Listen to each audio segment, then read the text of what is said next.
welcome to Raising Vibrations. This is Simon, and we're doing chart of the day.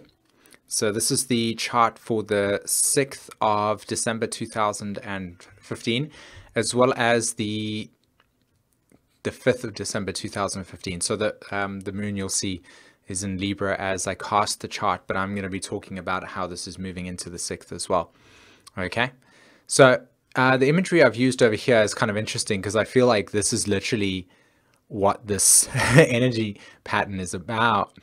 And I don't know about anybody of you out there that have been experiencing this current energetic shift in terms of planetary alignments and such, but wow, it is crazy. It is really, really crazy. Like sometimes I actually feel quite nauseous when I open myself up to cosmic energies that are occurring in the non-dimensional state or non-physical state. It's like it almost feels as if there's this like massive wind and hurricane occurring. Now that could be just me, but I definitely feel these energies at this stage. So let's go have a look at what's actually occurring for us at this point in time. And I felt that this picture over here truly captivated this energy at this stage, which is why I say practice this exercise. Inhale, exhale. So the sun's still in Sagittarius, as everybody knows, and the moon is in Libra at the stage conjunct Mars, and that moon's oppose Uranus, and of course the ruler of Uranus is Aries, and that means that the moon conjunct Mars, and then of course the moon and Mars are ruled by Venus because Libra rules Venus, which is in Scorpio at 0 degrees.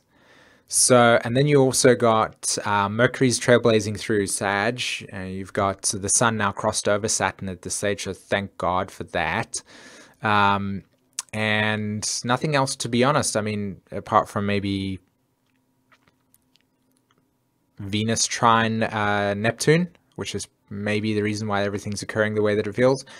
And still the sun going to be squaring, and is actually, part of me is squaring Chiron at this stage. Okay, so, and then the biggest thing, and that's probably why I'm using the practice this exercise experience here with inhale, exhale, and that picture was the Pluto square the Mars, square the moon. And whenever Pluto is squaring the moon, what I've noticed, man, it just causes havoc. Pluto, it's like every single time, if the moon conjuncts Pluto, if the moon squares Pluto, the moon is in opposition to Pluto, it's like just this nonsense just happens, man. People just struggle, and it sucks sometimes because it's like, is this what it's about? Like, do you constantly have to feel these bumps that occur? I mean, is it really that like intense where every single time the moon does something to Pluto, i.e. the squares or the conjunctions or the oppositions, there's this energetic shift that occurs? It's quite crazy. But yeah, so I've kind of highlighted some charts, some planets for you at this point. So let's just focus on them individually. Venus moving into Scorpio is a big deal. It's going to be there for at least the rest of the year. And Venus in Scorpio is going to be just a reminder of what Saturn in Scorpio is about, maybe just a little bit less intense, but we are going to go through some deep, transformation again, or transmutation. Not like we haven't had that over the last 2.5 years with Saturn moving in there, but it's there. So, I would definitely feel that this is a period of time to check in with yourself regarding your feelings of like deep abandonment or loss. I would say that relationships could get a little bit intense at this point. And for any of you that were born with Uranus in Scorpio, I'm not entirely sure exactly what time frame that is, maybe 1974 to 1980. This Venus is going to be crossing over Uranus at this stage, so it's going to be bringing up some stuff regarding whatever that symbol, whatever that means in your chart.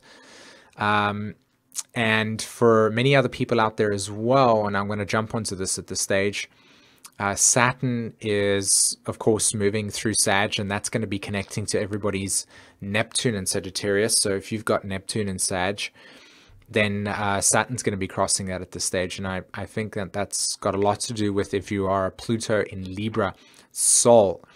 Okay. Pluto and Libra Soul, meaning born 1972 to 1983. You've got Neptune in Sagittarius. So there's going to be quite a lot of stuff regarding, specifically now the Neptune and Sag souls with Saturn crossing it there. There's definitely going to be like a dissolving of your reality. And you're going to find yourself like having quite an absence of meaning that will eventually at some point lead to a new sense of personal discovery. So that's something to watch out for. I might do a video on that, just, really just talking about that specifically. If anybody wants that, let me know in the comments.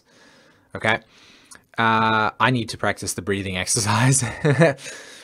And of course, like I said again, the sun squaring Chiron, so sun 13 degrees Sag, Chiron 16 degrees Pisces, and we all know that the relationship between Sag and Pisces has got to do with intuition. It's got to do with our relationship to the cosmos and the bigger meanings in life. So, of course, we're going to be dealing with quite a lot of past life stuff regarding religion, and where we've experienced lives where our belief systems have made us feel in some way, shape, or form that we need to basically adhere to some external authority. And so many of us at this stage will be dealing with some of the wounding Chiron regarding where we surrender our sense of authority to the outside world, where we choose to allow other people to make the choices for us versus us making the choices for ourselves and taking responsibility for that in that way. So I feel like that square is definitely going to teach us that necessity of where is our belief system still keeping us separated, and where is there still those woundings and those aspects of ourselves where we're psychologically not actually, connected to each other and to the world.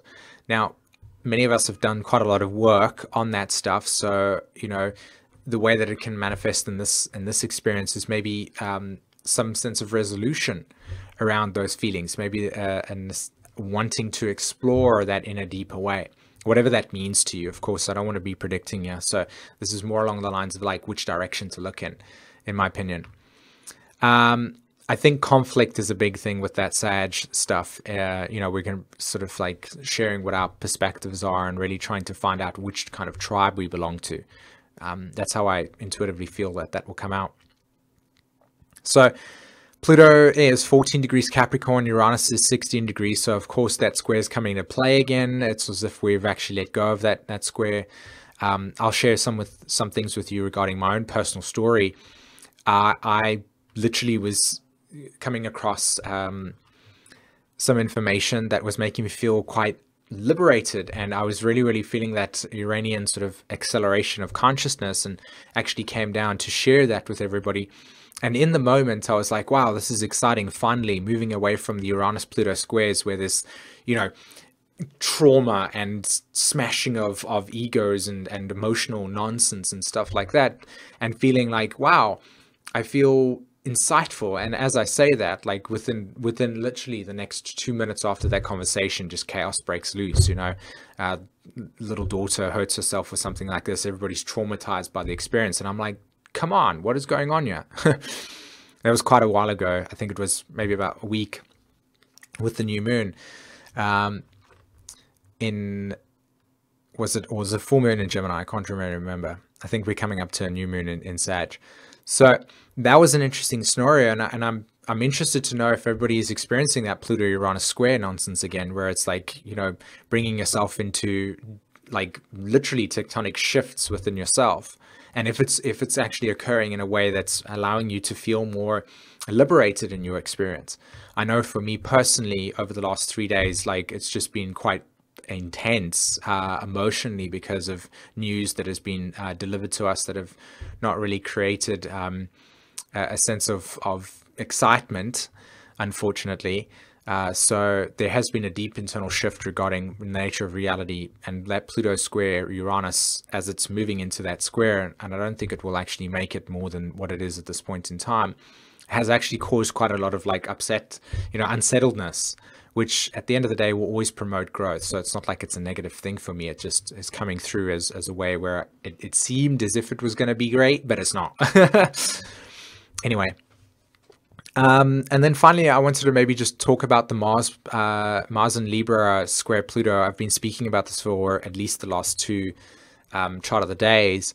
And with the moon, of course, hitting that Mars and Venus, the breathing exercise is important because, you're going to find yourself wanting to be in conflict. You're going to find yourself wanting to really, your desires not working with other people's, your feelings of direction might not be working with other people's. On the other hand, you could actually feel completely and utterly in alignment with your soul's journey and find yourself not really being annoyed by anybody. So hold off if you feel the anger come out. Like, hold off if you feel there's a sense of like impulsive action or impulsive expression. And if it is the case, be prepared to, allow for the next couple of days to feel a little bit more compassion to the situation, because there could be things that have been said, there could be things or a sort of conflict or war almost, this necessity for anger to come out, or frustration, really. And of course, with the moon over there, it's just going to amplify that story. So literally, I'm saying this is a period of time where it's just quiet down, chill out, try to do some things that kind of distract you to a certain degree, and just kind of feel into your own energy environments at this stage, because things could get quite intense. Okay. All right, guys, fantastic. This was chart of the day for the 5th and 6th of December 2015. I really hope you enjoyed it. Please hit the like and subscribe button. And if you've got something to say, just write in the comments below. I love to read what you guys have to tell me. And finally, nope, that's it. Have a fantastic day. Take care. Bye-bye.